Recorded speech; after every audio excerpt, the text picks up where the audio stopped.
मुझे गिराने के लिए कितने गिरे।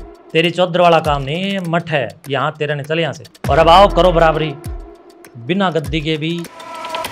मटका, ट्रैक्टर, स्कूटी, गाड़ी सब कुछ ले गए। स्कूटी इनके दादा की थी क्या, जो ये दो व्यक्ति मेरे से पूछ रहे हैं? विरोध किया तो इनको दर्द होना शुरू हो गया। एक एक पौवे में बिकने वाले लोग थे, मेरा जूता भी नहीं दबता उन लोगों से। मतलब उन लोगों की कभी इतनी हिम्मत नहीं है मेरे सामने खड़े होकर के बात भी कर लें। कभी आप आर्य समाजी बन जाते हैं, कभी आप योगी बन जाते हैं। जिस समाज में अंधविश्वास नहीं है, पाखंड नहीं है, अगर ऐसे समाज की अगर तुलना मेरे साथ कर रहे हैं तो इसका मतलब कहीं ना कहीं मैं बेहतर कार्य कर रहा हूँ। सोशल मीडिया को आप कैसे देखते हैं इस पूरे मामले में? गंदे लोगों ने अपनी गंदगी फैलाने के लिए गंदी गंदी पोस्ट ज़्यादा करी। जिसको जो डालना डालो, मैं किसी को एक पैसा नहीं दूंगा, नहीं दिया। हर पार्टियों पर और हर व्यक्ति पर इल्ज़ाम लगते हैं, लेकिन उसकी सच्चाई क्या है वो जाने।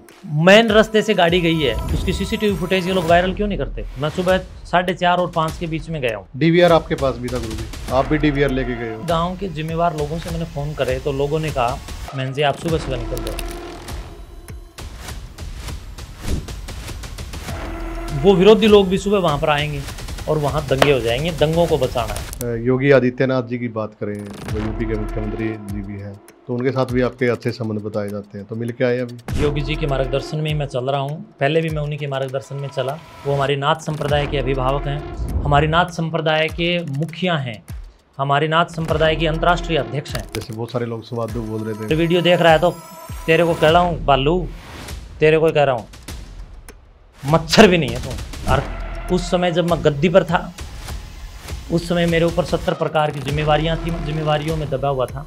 अब मैं हूं मुक्त तेरे जैसों को सुधारने के लिए। अब टक्कर ले अगर टक्करना हो। हर समाज की आध्यात्मिक धारा को दिशा देने वाले कुछ ऐसे महापुरुष होते हैं जिनकी यात्रा सिर्फ व्यक्तिगत नहीं बल्कि सामूहिक होती है। आज का पॉडकास्ट सिर्फ एक बातचीत नहीं बल्कि हरियाणा की संत परंपरा के इतिहास का हिस्सा है। हम बात करेंगे उस संत की जिन्होंने कोतकला के प्राचीन सिद्धपीठ दादा कालापीर मठ की गद्दी संभाली, जिन्होंने 7 साल तक न सिर्फ आध्यात्मिक और योग की का संदेश फैलाया बल्कि शिक्षा, समाज सेवा और नशे जैसी बुराइयों के खिलाफ भी मोर्चा खोला। कभी धमकियां झेली, कभी अदालतों में लड़े, तो कभी हजारों युवाओं के लिए प्रतियोगिता करवा उन्हें उजाला दिया। आज हमारे साथ हैं महंत सुखराय नाथ जी, नाथ संप्रदाय के विद्वान संत, ओशवी वक्ता और समाज सुधारक। तो चलते हैं, शुरू करते हैं यह एक लंबा पॉडकास्ट जहां खुलेंगी गद्दी विवाद की परतें, मिलेंगे उनके आध्यात्मिक संदेश और जानेंगे भविष्य के लिए उनका विजन। स्वागत है जी द एयर न्यूज पॉडकास्ट में। आप लोगों का भी बड़ा अभिनंदन। एयर न्यूज के जितने भी दर्शक मुझे भी देख पा रहे हैं, आपको और आपके पूरे परिवार को भी मेरी ओर से शुभकामनाएं। कल शिक्षा दिवस रहा है, उस अनुपम दिवस की भी आप सबको बहुत बहुत शुभकामनाएं। जी महाराज जी, बहुत सारी बातें हैं जो लोगों को पता नहीं है, थोड़ा सा एक बार आप अपने बारे में बताएं तो बस बढ़िया रहेगा। मैं महंत सुखराय नाथ योगी, जो मैं समझता हूं कि पूरा हरियाणा स्टेट मुझे जानता है और जितने भी बाहर हरियाणा से अन्य जितने भी मेरे श्रद्धालु सेवक हैं वो भी अच्छी तरह जानते हैं। और लगातार हम लोगों ने नशाखोरी के विरुद्ध एक अभियान चला करके समाज को शिक्षा से सींच करके अशिक्षा रूपी कोड को हमने ध्वस्त करने के लिए पिछले काफ़ी वर्षों से काम किया और सामाजिक कुरीतियों के विरुद्ध हमने काम किया। तो उसके चलते हमने बहुत सारे आखड़ झेले हैं और मैं समझता हूँ कि महंत सुखराय नाथ योगी यही मेरा नाथ संप्रदाय का एक संत, एक योगी और एक सन्यासी होने के नाते परिचय है। गुरुजी 2018 में आपने गद्दी संभाली और 7 साल वहाँ पे सेवा दी, तो फिर क्या क्या नशे के खिलाफ आपने एक बहुत बड़ी मुहिम चलाई, शिक्षा को लेकर आपने जागरूकता लेके आए, लेकिन उसके बावजूद भी बहुत सारे संकट भी आए। तो थोड़ा सा एक बार 7 सालों का बताएं गुरुजी, क्या कुछ हुआ? देखिए प्रिय बंधुओं, बहुत सारे भ्रामक प्रचार काफ़ी लोगों के द्वारा किए गए, लेकिन जो 2018 में जब नाथ संप्रदाय और गांवराम और पूरे क्षेत्र के द्वारा मुझ बालक के ऊपर एक विश्वास जता करके जो इतनी बड़ी जिम्मेदारी मुझे जो सौंपी, इतना बड़ा कांटों का ताज जो मेरे सिर पर उन लोगों ने मुझे पहनाया, पहले तो मैं उन सभी महापुरुषों को प्रणाम करता हूँ। प्रिय बंधुओं, आप लोगों की आशा और उम्मीद पर खरा रहते हुए जब मैंने उस मठ की गद्दी को संभाला तो मैं समझता हूँ कि वहाँ उस समय कुछ भी खास नहीं था। वहाँ कोई एक कमरा भी ऐसा नहीं था जिसके अंदर हम किसी भी अतिथि को रोक सकें, बिठा सकें। आवभगत कोई किसी भी व्यक्ति की हो या कोई श्रद्धालु आए दूर दराज से आए तो हम किसी को ठहराव के लिए बिठाएं, रोकें। अधूरा सारा कार्य था, क्योंकि पूज्य गुरुदेव ब्रह्मलीन महंत श्री नंदाई नाथ जी महाराज, उनको एक लंबी बीमारी ने घेर लिया था। वो बड़ी उम्र उनकी हो गई थी, तो काफ़ी सारी उनकी बीमारियों का फ़ायदा उठाते हुए कुछ जो मठ की जो लैंड थी उसके अड़ोस पड़ोस में जिन लोगों की लैंड लगती थी उन लोगों ने मठ की ज़मीन पर कब्जे किए और मठ में कोई व्यवस्था ठीक नहीं थी। हमने लग करके लगातार मठ के चारों ओर लगभग 5-7 महीने लगातार 30-40 ट्रैक्टर हर रोज़ लगा करके, 4-5 जेसीबी रोज़ लगा करके, जब लगातार अनवरत रूप से 6-7 महीने तक वहाँ मिट्टी की भर्ती का काम चालू किया, काम शुरू रखा, तब जा करके उसके चारों ओर का एक ढांचा कहीं ना कहीं खड्डों से मुक्त हुआ। उसके बाद में मैंने देखा कि गौशाला भी बिल्कुल पुरातन है और वो गलत जगह बनी हुई है, तो हमने उसको तोड़ करके पीछे बहुत ही अच्छी एक लंबी गौओं की बैरिक बनाई। लेकिन मैं दुर्भाग्य मानता हूँ कि किसी भी मीडिया वाले ने वो लंबी बैरिक इतनी शानदार, जिसमें कम से कम भी 50-60 लाख रुपए से ज़्यादा उस बैरिक पर लगाए हैं, एक बहुत बढ़िया पीछे हमने मठ के गायों के लिए तूड़े आदि के लिए, चारा आदि के लिए व्यवस्था के लिए 20-25 लाख रुपए लगा करके शेड बनाया, किसी ने नहीं दिखाया। और लगातार कोर्ट में उन लोगों ने, जिन लोगों ने मठ की ज़मीन पर कब्जे कर रखे थे, मेरे ऊपर झूठे साक्ष्य कर मुकदमे वगैरह करते करते मुझे बहुत परेशान करने का काम किया। लेकिन हम लोग लड़ते रहे और लगातार लड़ते लड़ते मठ की एक एक इंच ज़मीन भी हमने कब्जाधारियों से मुक्त करवाई। अवैध रूप से जो लोग मठ की भूमि का दुरुपयोग करते थे वो सब हमने उन दुरुपयोगी लोगों से मुक्त करवाया। उसके साथ साथ वहाँ आसपास के क्षेत्र में कहीं पर भी बच्चों को खेलने के लिए कोई जगह नहीं थी, तो हमने लगभग 8-8.5 एकड़ के आसपास भूमि में, मठ की ज़मीन में, मठ के पैसे से एक बहुत अच्छा स्टेडियम बनाने के लिए काम किया और स्टेडियम की लगभग 4 दीवारी हमने बना करके तैयार की। जो लोग मेरा विरोध कर रहे हैं वो पिछली 50-60 साल से, उन लोगों को अपनी एक आदत है कि गांव में ना तो स्टेडियम उन लोगों ने कभी बनने दिया, कभी कोई चीफ मिनिस्टर गांव में आया तो इन लोगों ने उनका भी अपमान किया, कोई मंत्री भी गांव में नहीं आता था।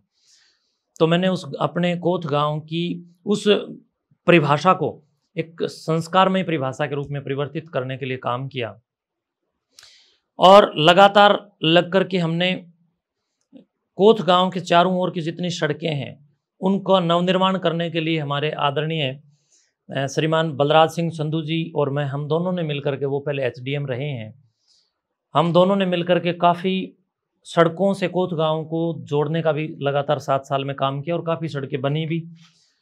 सरकारों से हमने बार बार पत्र लिखे और जा करके हम लोग सरकार से मिले भी। इसके साथ साथ हमने जो प्राचीन एक सती माता तीर्थ स्थल था वो पूरा का पूरा गांव के डालावाड़ा जोड़ के गंदे पानी से पूरा लबालब भरा रहता था।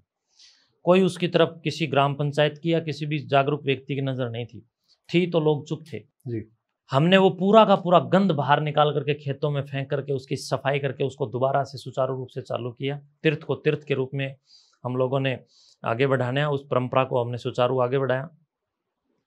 उसके साथ साथ वहाँ पार्क की कोई व्यवस्था नहीं थी, आज वहाँ पर 3 बहुत बड़े बड़े पार्क हमने शानदार बनाए और कई लाखों लाख रुपए के वहाँ पर पेड़ पौधे लगा के पूरे मठ को हरा भरा और चमकाया। और गांव के नौजवानों को नशे से बचाने के लिए हम समय समय पर प्रेरित करते रहते थे, प्रतियोगिताएं करते रहते थे, शैक्षणिक योग्यताओं के स्तर के संवर्धन के लिए समय समय पर हम लोग विभिन्न पुरस्कारों को रख करके बड़े बड़े प्रतियोगी कार्यक्रम भी करते थे। और प्रतिवर्ष कई लाख रुपए जिस मेले में खर्च होते हैं, इतने सारे लाखों लाख श्रद्धालु आते हैं, तो उनके सब के लिए भोजन आदि की व्यवस्था करते हुए सब मठ की तरफ से होता था। कुछ लोग अपनी मर्जी से उसमें चंदा उंदा देते थे। तो हमने 7 साल में उस मेले की एक प्रक्रिया वहाँ पर स्थापित की। पहले कभी कोई मेला नहीं लगता था जी। हर 6 महीने में, यानी 3 दिन का मेला तो एक साथ दादा कालापीर जन्म महोत्सव या जन्म स्मृति महोत्सव और एक अर्धवार्षिक कार्यक्रम सिद्ध लधाई नाथ जी महाराज, जिन्होंने कोथ गांव में दादा कालापीर जो मठ आज है, इस गांव और मठ की स्थापना की, उनकी स्मृति में भी एक कार्यक्रम हम लोग अर्धवार्षिक करते रहे। उसमें भी बहुत खर्चा लगा, हमेशा खर्चा लगता रहा है। दूसरी बात, मठ की जमीन जो उबड़ खाबड़ थी, टिल्ले थे, उनमें लाखों लाख रुपए लगा करके सारी भूमि को हमने समतल किया और इसके साथ साथ गांव के डलावाला जोड़ को भी पक्का करवाया और आसपास के गांव में भी कहीं कोई गरीब परिवार अगर मेरे से आके मिला तो गरीबों के हमने मठ की ओर से मकान बनवाए, कोथ में भी लोगों के मकान बनवाए।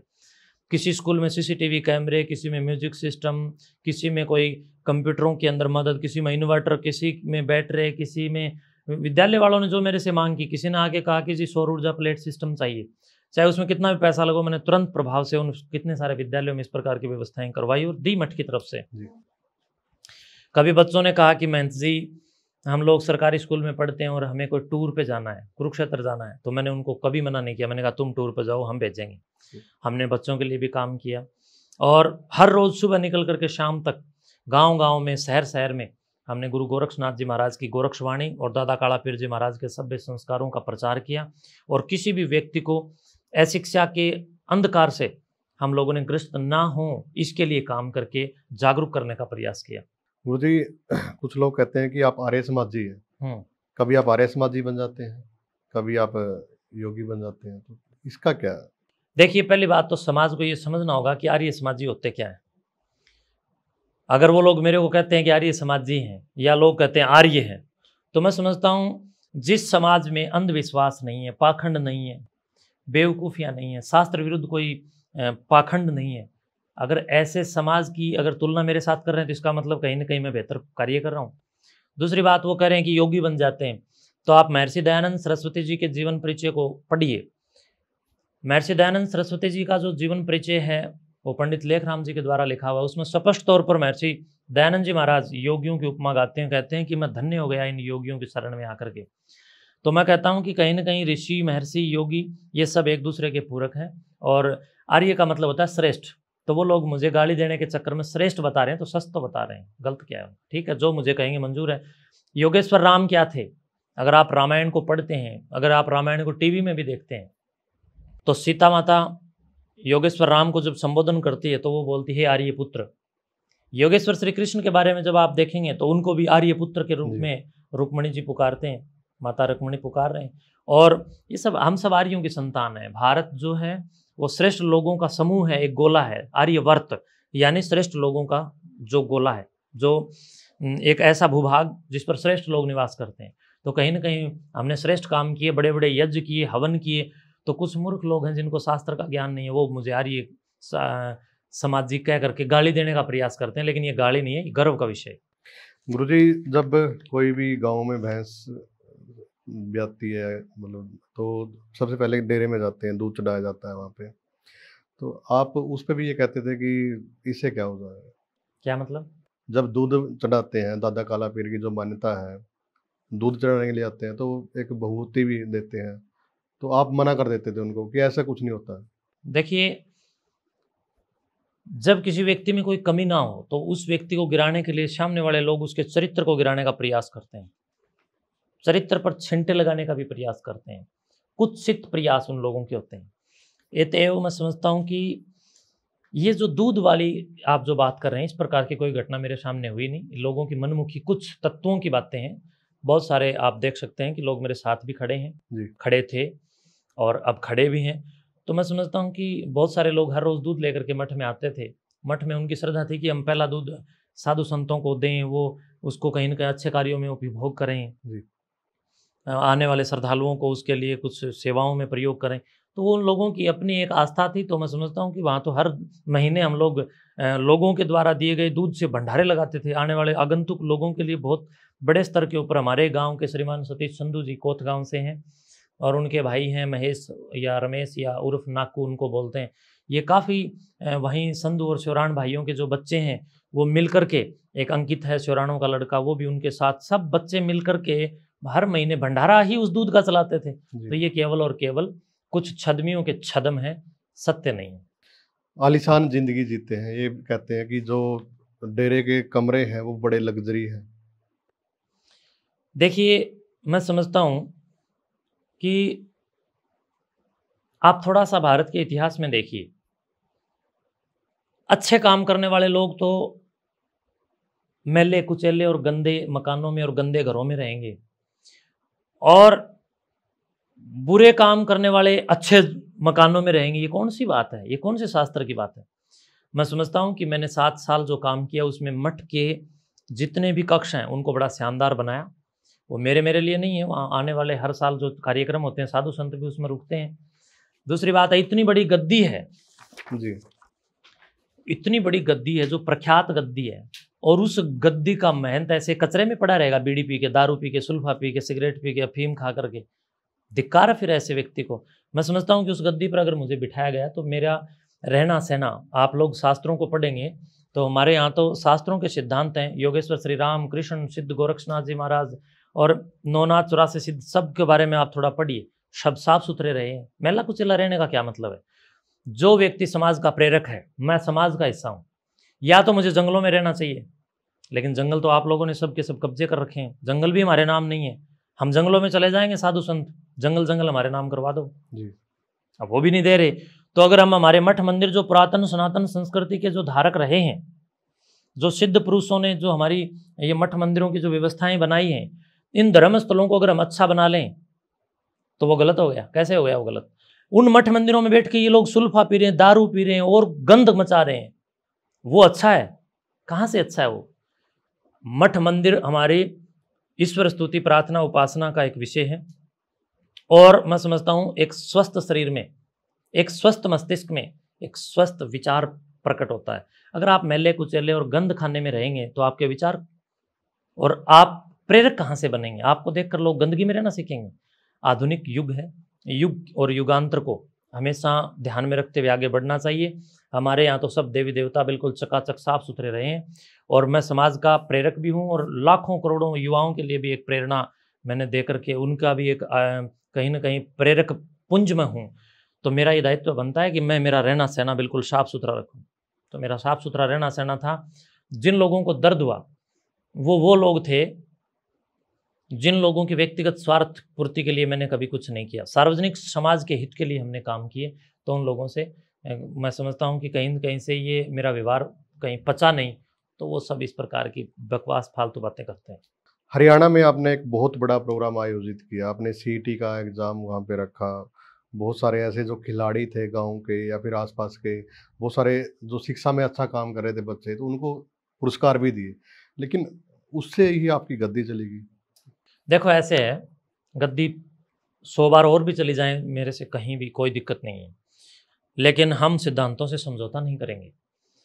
हमने हरियाणा प्रदेश के अंदर कोथ गांव में दादा कालापीर जी महाराज की कृपा और असीम अनुकंपा से उन्हीं के श्री चरणों में, उन्हीं के जन्मोत्सव की स्मृति में प्रतिवर्ष कभी 10वीं तक के विद्यार्थियों के लिए, कभी 12वीं तक के विद्यार्थियों के लिए, कभी छोटे विद्यार्थियों के लिए, हर वर्ष हम लोग पिछले 5-4 साल से लगातार इस प्रकार की इनामी प्रतियोगिताएं करवा रहे थे, ताकि समाज की क्रीम ऊपर आए और इस प्रकार की एक प्रतिस्पर्धा पैदा हो, जिस प्रतिस्पर्धा से अपराध खत्म हो और शिक्षा का स्तर बढ़े। जी, हमने काम किया। और अब की बार जो अभी लास्ट ईयर प्रतियोगिता की सबसे बड़ी प्रतियोगिता ये हुई, इसमें हमने इनाम भी रखा, लेकिन आज तक के स्टेट में ही नहीं बल्कि पूरे देश में 19,500 बच्चों ने एक साथ कोई इतनी बड़ी प्रतियोगिता में कहीं न कहीं निजी या धार्मिक और सामाजिक संस्था में कोई प्रतियोगिता का हिस्सा बन करके भाग नहीं लिया।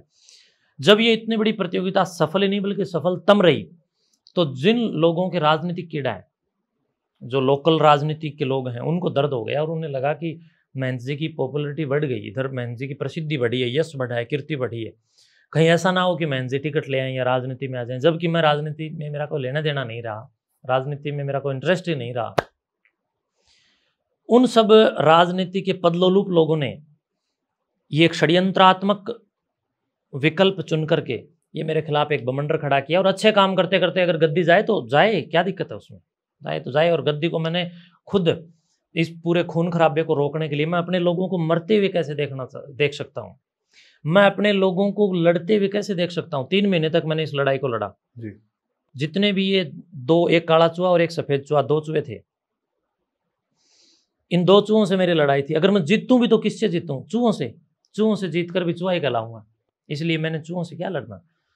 3 महीने तक मैं धर्म की लड़ाई और धर्म के पक्ष में खड़ा रहा, लेकिन जब उनके षड्यंत्र और उन लोगों की भाषा और उन लोगों के शब्द और उनके मुख से निकलने वाली गालियां, लोगों पर आपसी व्यक्तिगत टिप्पणियां करके क्रंदन का प्रतीक और क्रंदन का कहीं ना कहीं सुचारू परिभाषण बन रही थी। तो मुझे लग रहा था कि छोटी कोत गांव में और बड़ी कोत गांव में लोग आपस में लड़ करके खून खराबा करेंगे। उस खून खराबे को रोकने के लिए और किसी भी प्रकार से सिद्धांतों से समझौता ना करूं मैं, इसके लिए मैंने खुद त्याग पत्र दे दिया। इन लोगों में दम था तो फिर हमारे साधु संतों के चरणों में जाकर क्यों गिड़गिड़ाए?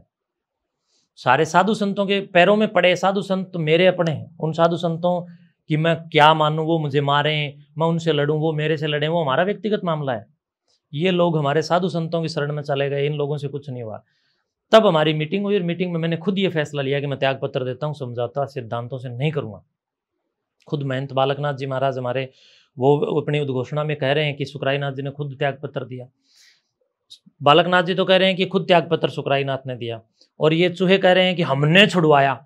अब झूठ कौन बोल रहा है? क्या बालकनाथ जी झूठ बोल रहे हैं या फिर ये लोग झूठ बोल रहे हैं? इनमें से कोई एक तो झूठा है। तो इस बात को आप विचार कीजिए, महंत बालकनाथ जी झूठ क्यों बोलेंगे?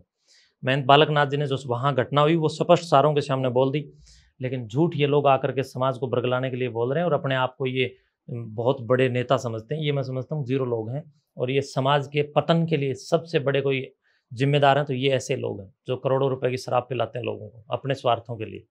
वो जो उक्त व्यक्ति है जिसने षड्यंत्र रचा, वो एक रोज़ रात को मेरे पास आया था और उसने आकर के मेरे से कुछ पैसों की मांग करी थी, तो मैंने पैसे देने से मना कर दिया था। तब उस दिन के साथ बाद में मैंने उसको जब आनाकानी हुई तो वो मेरे से कटने लग गया। इलेक्शन नज़दीक थे, बोले मैंने चुनाव लड़ना है, आप मेरे चुनाव में पैसा लगाओ। मैंने कहा भी नहीं लगाऊंगा।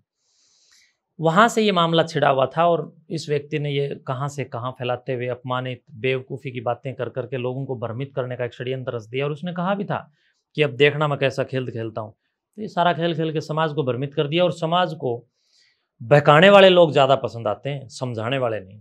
तो वो बहकाने वाले थे, बहका दिया। गुरुजी आपने कहा कि पैसे की मांग कर रहा था, पैसे की मांग क्यों कर रहा था? पैसे की मांग इसलिए कर रहा था कि इस बंदे ने अपने नाना की या जो रिश्तेदारी की कोई ज़मीन थी वो भी 25-30 किल्ले कितनी क्या थी वो भी बेच खाई, और उसके बाद में इसने खुद की भी ज़मीन बेच दी। यानी सब, इसके पिताजी ने इसको बेदखल भी किया था, अपनी ही इसी की प्रॉपर्टी से इसको बेदखल भी किया था। इतना ही भला था तो बेदखल क्यों किया? और इस बेदखल ने इतना दखल दे दिया कि रिश्तेदारों की ज़मीन भी खा गया, खुद की भी खा गया, और सरकारी पंचायती ज़मीनों पे भी कब्जे करने की इसकी इच्छा थी। पहले ये पुलिस में था 2010 में। पुलिस प्रशासन से सस्पेंड होकर पुलिस को बिना बताए 2015 तक ये सरपंच रहा गांव का। 420 कर रखी है इसने।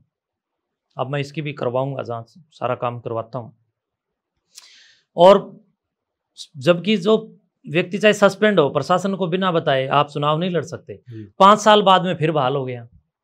इस प्रकार के 420 के काम करे, अवैध अनर्गल और नशाखोरी के कार्यों में, और इलेक्शन के लिए लोगों को दारू पिलाने के लिए जो खर्चा करता है उनमें खर्चा करके जब आप लोग अपने स्वार्थों के लिए काम करोगे तो आपको पैसे की जरूरत तो पड़ेगी। करोड़ों रुपए की शराब इसने कोत गांव के लोगों को पिलाई, कुछ लोगों को जो नशा करते हैं, और उन भोले वाले लोगों को इतनी शराब पिलाई। कुछ तो जहरीली शराब पी के 5-7 आदमी तो मर गए, लेकिन वो गरीब लोग कौन आवाज़ उठाएगा? लोगों ने सोचा जहरीली शराब पी के मर गए। लेकिन इस व्यक्ति ने मतलब मीट खाने वाले को मीट दिया, देखो कितना गलत काम किया। मछली खाने वाले को मछली के लिए, दारू पीने वाले को दारू पिलाई। हर प्रकार से साम दाम दंड भेद करके इसने सरपंची के चुनाव के लिए करोड़ों रुपए का इधर उधर से करके अपना चुनाव जीतने का काम किया, लोगों को बेवकूफ़ बनाया। आपका खासम खास बताया गया है। ये सब झूठी बातें हैं। मेरा कभी खासम खास नहीं था, ये अपने आप आ जाता था। कहीं ना कहीं कोई ना कोई षड्यंत्र के लिए आता था, लेकिन जब ये आता था तो एक गांव का व्यक्ति आकर के बैठ जाता था तो ठीक से थोड़ा बहुत आ जाता था, फिर चला जाता था अपने आप ही। फिर थोड़े बहुत लोगों ने हमारा आपस में, मैंने एक बार इसको धमका दिया था तो मन मुटाव सा था, वो भी हमारा राजीनामा भी करवा दिया था। लेकिन फिर उसके बाद इसने खुद ही गांव में फैला दी किसी तरह षड्यंत्र से। मेरे को गांव वालों से दबाव दिलवा करके, गांव के जो मेन लोग थे, कि एक बार महंत जी को मेरे घर ला दो, एक बार घर ला दो। गांव वाले मेरे को ज़बरदस्ती पीछे बिल्कुल जिद करके, जो गांव के बुजुर्ग आदमी हैं वो ना आगे, एक ने तो पगड़ी धर दी, महाराज जी चलना पड़ेगा। तब मैं उनके सम्मान के लिए इसके घर चला गया था। इसने वो बात इतनी फैला दी कि महंत जी मेरे घर आए, मेरा समर्थन कर गए, ये कर गए, वो कर गए, मेरे महंत जी मेरे खास हैं महंत जी, ताकि जो मेरे फॉलोवर हैं वो इसको वोट दे दें। इस तरह के बमंडर करके इलेक्शन जीत गया। लोगों ने सोचा वास्तव में मैंने इसका समर्थन किया, लेकिन ऐसा नहीं था। मैं किसी भी नशेड़ी का कभी भी समर्थक नहीं हूँ, कोई मेरा खास नहीं है, कोई नशेड़ी हो जाए। तो काफी पंचायतों का दौर चला, तो उस पंचायतों में आपने बात नहीं रखी है चीजें? किस बारे में? इसी बारे में जो ये मामला था। देखो, पंचायत का मतलब होता है जहां पर पंच परमेश्वर हों। इन लोगों ने जो किया वो पंचायत नहीं थी, वो इन लोगों के अपने षड्यंत्र की एक टोली थी। इन लोगों ने आम आदमी जो बेचारे हैं उनको भ्रमित किया और उनको भीड़ के रूप में रखा। और इन 5-7 जो चालाक हैं, उन चालबाज चालाकों ने इकट्ठा होकर के बार बार अपने आप ही जो किया वो किया। कभी मेरे को इन्होंने कोई संदेशा नहीं भेजा। और इनमें इतना दम था, तो गांव के बीच में पंचायत कर रहे थे, मठ में कर लेते, मठ भी तो गांव का ही है, पार्क बहुत बड़े बड़े, पार्क में पंचायत कर लेते और वहां समाधि पर नेम धर्म करके, जो अपनी लोक परंपरा है। वैसे तो देखो मैं इसका पक्षधर नहीं हूँ, लेकिन कोई इस प्रकार का पेच फंस जाए तो उनकी लोक मान्यता आश्रय दे सकती है, तो आप वहाँ नेम धर्म करके वहाँ सारा कुछ कर लेते। लेकिन इनमें कोई दम नहीं था।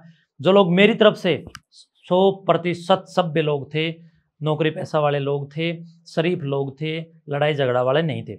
और जो लोग 20% ये मेरे खिलाफ थे, इनके पास खोने के लिए कुछ था ही नहीं जी। ये कौन लोग थे? ये वो लोग थे, एक तो धरनावीर था, एक ये मदिरावीर था, और इनके साथ में और जो थे वो कुछ लोग भ्रमित थे, कुछ अच्छे लोग भी भ्रमित होके गए बेचारे। कुछ अभी मेरे से फ़ोन भी कर रहे हैं कि मैं जी वास्तव में हम भ्रमित हुए, बहुत गलत हुआ हमसे, हमारे को उस समय पता नहीं था, हमारे को इसने बरगलाया। तो यानी एक इस प्रकार की चौकड़ी तैयार हुई जो कहीं ना कहीं सत्य मार्ग के अनुगाम उनको पसंद ही नहीं था। तो इसलिए ऐसे लोगों के बीच में आप जाएंगे क्या? ऐसे लोगों के बीच में क्या जाएंगे आप? बिना बुलाए कहीं नहीं जा सकते। सोशल मीडिया को आप कैसे देखते हैं इस पूरे मामले में? हाँ, सोशल मीडिया में जो है, जैसे जिन लोगों को अपनी इज्जत प्यारी नहीं है, ऐसे कुछ लोग कुछ भी गंदी पोस्ट कर देंगे। लेकिन जो सभ्य आदमी है वो गंदी पोस्ट नहीं करते, वो बहुत सभ्य और सोच समझ करके पोस्ट करते हैं। तो अच्छे लोगों ने तो अपनी इज्जत बचाने के चक्कर में अच्छी पोस्ट कम करी, गंदे लोगों ने अपनी गंदगी फैलाने के लिए गंदी गंदी पोस्ट ज़्यादा करी, लोगों को भ्रमित करने वाली पोस्ट ज़्यादा करी। तो मैं समझता हूँ समाज में सोशल मीडिया के इस स्वतंत्र अधिकार ने कहीं ना कहीं मेरे ही नहीं बल्कि और भी काफ़ी अच्छे काम करने वाले लोगों की छवि को खराब करने का काम किया है। कहीं ना कहीं मीडिया ट्रायल हुआ है आपका इस हाँ, हुआ है, बिल्कुल हुआ है। काफ़ी सारे यूट्यूबर्स तो मेरे से मिले हैं व्यक्तिगत रूप से, कहा मैं जी विपक्षी लोग हमें इतना पैसा दे रहे हैं, अगर आप हमारे को इतना दोगे तो हम आपके लिए काम करेंगे, वरना हम उनके लिए वीडियो डालेंगे आपके खिलाफ। मैंने कहा जिसको जो डालना है डालो, मैं किसी को एक पैसा नहीं दूंगा। नहीं दिया आपने। तो इनकी तरफ से भी ऑफर नहीं आया कि देख लो जी? हाँ बिल्कुल, इन लोगों की तरफ से मेरे त्यागपत्र देने से 2-3 दिन पहले एक जिम्मेवार व्यक्ति को इन लोगों ने मेरे पास भेजा, और उस व्यक्ति ने कहा जी 16 लाख तो मांगे थे, थोड़ा सा आप ऊपर बढ़ जाओ तो ये राजीनामा कर लेंगे। मैंने कहा क्या? बोले जी 30-30 दोनों को, यानी 30-30 लाख रुपए इन दोनों को दे दो। इनकी औकात ही क्या थी? इनको मैं 30-30 तो छोड़ो, 5-5 लाख रुपए भी अगर रात को दे देता तो ये सुबह मेरे साथ खड़े हो जाते। ये ऐसे लोग हैं। क्योंकि ये ही जो व्यक्ति जो चश्मा लगा करके, एक सफ़ेद कुर्ता पहन करके, वो मोटा पेट करके, और जो ये बोलता है, ये जो सफ़ेद चूहा है, एक दो हैं, ये काला एक सफ़ेद, ये मदिरावीर पिछले कार्यक्रम में तो मुझे तो मालूम ही नहीं, मीडिया में मेरे कसीदे पढ़ रहा है। जब पैसे नहीं दिए तो फिर ये मेरे खिलाफ मीडिया में बोल रहा है। तो इस प्रकार के लोगों की कोई औकात नहीं है। 5 लाख में ये रातों रात बिक जाते। पर मैंने धर्म से समझौता नहीं किया, सिद्धांतों से समझौता नहीं किया। मैंने कहा गद्दी जाए मैं खुद छोड़ने को तैयार हूँ, पर गंदे लोगों को पैसे देके मुझे गद्दी पर नहीं रहना। और मैंने इस बात की शिकायत हमारे नाथ संप्रदाय के बड़े संतों को भी दी, तो उन सब ने भी यही कहा कि आप अपनी जगह सही हैं, पर ये लोग बहुत चालबाज हैं, ये खून खराबा चाहते हैं। अगर ये खून खराबा करेंगे कलंक सुकराई नाथ को लगेगा। तो मैंने कहा भी मेरे हाथ खून से मुझे नहीं रंगने। तो फिर आप रात को ही छोड़ के चले गए? प्रिय बंधुओं, एक और बहुत बड़ा भ्रम फैलाया गया कि सुकराई नाथ जी रात को भाग गए। अरे जब मैंने त्यागपत्र सार्वजनिक दिया है, सार्वजनिक मैंने वहीं से जब त्यागपत्र दिया तो मुझे ये महसूस हुआ था, मेरे पास फ़ोन आने लग गए थे कि वहाँ गांव में खून खराबे हो सकते हैं। मैंने तुरंत प्रभाव से मेरा फ़ोन से लाइव करके और एकदम मैंने बयान दे करके लोगों को शांत किया। और लोग मेरे साथ जो हैं वो इतने अनुशासनबद्ध हैं कि रुक गए, उनको रोका। लड़ाई झगड़े से मैंने कहा मुक्त रहो, लड़ना नहीं है। मैं 2-3 दिन वहीं रहा, और वहाँ रहा। मेरे साथ एक षड्यंत्र ये भी हुआ कि जब मैं मठ में था, तो मैं मठ में इसलिए था कि भाई जितने मेरे चाहने वाले हैं, मैं एकदम से चला जाऊँगा तो उन लोगों को दर्द भी होगा और वो आवेश में आके कोई दंगा ना कर दें। ये बातें वहाँ मीटिंग के बीच में भी मैंने रखी थी। महंत बालकनाथ जी भी थे और सारे हमारे पीर पूज्य वहीं थे। तो उन पूज्य पीरों और महंतों के सामने भी रखी थी। तो उन्होंने कहा था ठीक है आप कुछ दिन वहीं रह करके उनको शांत करेंगे। मैंने कहा मैं करूँगा। तो मैं उनको शांत करने के लिए था वहीं। उस समय ये बात भी हुई थी कि मैं वहाँ रहूँगा तभी मैं इसको बुला लूँगा वहाँ जो अभी महंत बिठाए हैं उनको। लेकिन अभी जो महंत बिठाए हैं उसने मेरे साथ में ये चालबाजी की कि मैंने मठ से उनको लगभग 4-5 बार कॉल किए जी। उस बंदे ने जानबूझ करके, उसने देखा कि अगर फ़ोन उठा लिया तो जाना पड़ेगा, फ़ोन ही नहीं उठाया इन लोगों के कहने से। अब अगर इन लोगों ने फ़ोन नहीं उठाए तो मैं किसको चार्ज सौंप के जाऊं? गांव राम जो मुझे प्रेम करता है उन लोगों को मैंने फ़ोन किया। वो बोले जी हम आपसे चाबी लेने का अनर्थ नहीं करेंगे, आपने हमारे लिए बहुत काम किया है, आपने हमारी इस संस्था को उजड़े हुए स्थान को आज किस स्तर पर खड़ा किया है, हम चाबी नहीं लेंगे। मेरे चाहने वाले तो चाबी ले नहीं रहे और जो मेरे दुश्मन है, यानी मैं जिनको दुश्मन नहीं समझता पर वो मुझे अपना समझते हैं, वो लोग मेरे सामने चाबी लेने को आ नहीं रहे। उनकी इतनी हिम्मत नहीं थी, त्याग पत्र देने के बाद भी 2 दिन में मठ में रहा, उनकी इतनी औकात नहीं रही कि वो मठ में झांक भी जाएं। लेकिन जो जिस जिताई नाथ की जिम्मेवारी बनती थी कि मेरे से चाबी ले आकर के, मैं उसको सारा सौंप था। उस बंदे ने कोई कॉल नहीं उठाया और ना आया। मैंने पूज्य बालकनाथ जी महाराज को फ़ोन किया, मैंने कहा इनको बोलो चाबी ले लें। तो फिर उसके बाद बालकनाथ जी ने भी मेरे को ये कहा कि आप एक काम करो, मैं उसको बोलता हूँ फ़ोन उठा लेगा। फ़ोन को बोला लेकिन फिर भी बंदे ने फ़ोन नहीं उठाया। देखो ये कितनी बड़ी चाल थी और मैं समझ नहीं पाया इस चालबाजी को। फिर उसके बाद में जब मैंने सोचा कि अब मैं क्या करूं, गांव वाले भी चाबी नहीं ले रहे और वो लोग भी नहीं किसी को भेज रहे, तब मैंने बड़ौदा गांव के कुछ लोगों से संपर्क किया। तो उन लोगों ने मना किया कि हम भी चाबी नहीं लेंगे। मैंने कहा यार कुछ लोग आ जाएं तो मैं सौंप तो दूं, किसको सौंपें? मैंने पुलिस वालों से भी कुछ को कहा, पुलिस वाले बोले जी हम कौन होते हैं, ये तो आपका लफड़ा है जी, हम मठ की चाबी कैसे ले लेंगे? उन्होंने भी नहीं ली। अब मैं क्या करूँ? उसके बाद में मेरे पास एक ही ऑप्शन रह गया कि एक काम करते हैं। मैंने चाबी को मेरे एक शिष्य को फ़ोन किया अलीपुरा गांव में, वो मैंने मंगलाई नाथ जी को कहा कि ये चाबी है। वो भी डर गया, बोला जी ना इतनी बड़ी संस्था की चाबी है, ऐसे मेरे को लोग पता नहीं क्या इल्ज़ाम लगा देंगे।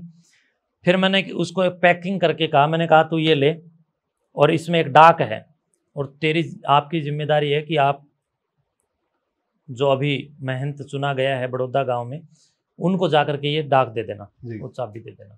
इस प्रकार मैंने चाबी पहुंचाई। क्या इन लोगों का फर्ज नहीं था कि वहां आकर के संभाल लेते? दूसरी बात, ये कहते हैं रात को गए जी, बिल्कुल झूठ बोल रहे हैं, रात को बिल्कुल नहीं गया मैं। अगर मैं रात को गया तो थोड़ा विचार करेंगे। इन स्वार्थी लोगों ने जो मेरा विरोध कर रहे थे, ये दो, एक धरनावीर एक मदिरावीर, इन लोगों ने लगभग 30-35 हज़ार रुपए का इतना बड़ा एक सीसीटीवी कैमरा जो लगभग 1-2.5 किलोमीटर तय करता होगा, रेंज होगी उसकी, मठ के मुख्य द्वार के ऊपर लगा रखा है। उनका एक्सेस इन्हीं के पास है और पिछले 3 महीने से झगड़ा हो रहा था। 3 महीने से वो कैमरा लगा हुआ था। 3 महीने की सारी क्रिया प्रतिक्रिया जितनी मठ में हुई इनके कैमरे में कैद थी जी। अगर मैं रात को गया हूं तो भी उस कैमरे में तो आना चाहिए ना। उसी रास्ते से गाड़ी गई होगी, पुलिस वाले मेरे साथ गए, मैं अकेला तो हूँ नहीं, मेरे साथ प्रशासनिक लोग रहे। दूसरी बात, मेरे साथ में मेरा कुक था और मेरे साथ में एक फौजी था, वो भी मेरे साथ था, 1-2 और लड़के थे। गाड़ी में हम लगभग 7 लोग गाड़ी में भी आते हैं, फुल थी। मेन रास्ते से गाड़ी गई है, उसकी सीसीटीवी फुटेज ये लोग वायरल क्यों नहीं करते? मैं सुबह 4:30 और 5 के बीच में गया हूँ, लगभग 4:30 और 5 के बीच में। वो भी इसलिए गया कि गांव के जिम्मेवार लोगों से मैंने फ़ोन करे तो लोगों ने कहा महन जी आप सुबह निकल जाओ, अगर आप 7 बजे तक रुकोगे तो फिर वही बात है, हमने भी आना पड़ेगा जी। और वो विरोधी लोग भी सुबह वहाँ पर आएंगे और वहाँ दंगे हो जाएंगे, दंगों को बचाना है। आप गांव में आ जाओ, हम आगे तो हम आपको जाने नहीं देंगे, हम आगे तो हम आपको जाने नहीं देंगे। तब मैंने सोचा यार अब जाते जाते दंगा हो गया तो एक और कलंक लगेगा कि उस सुकराई नाथ इतना खतरनाक आदमी था कि जाते जाते गांव में आग लगा गया। पर ये बंधुओं, मैंने मेरे गांव राम की इज्जत बचाने के लिए और खून खराबे को रोकने के लिए मैं सुबह गांव वालों को और प्रशासन को बता करके 4:30 और 5 बजे के बीच में आया और सीसीटीवी की नज़र में आया। बाहर जो इन लोगों के पास एक्सेस है, आज भी वीडियो इन लोगों के पास है, इन लोगों ने झूठे दावे तो करे मेरे जाने के रात के, लेकिन इन्होंने सीसीटीवी फुटेज की सच्चाई समाज को नहीं दी।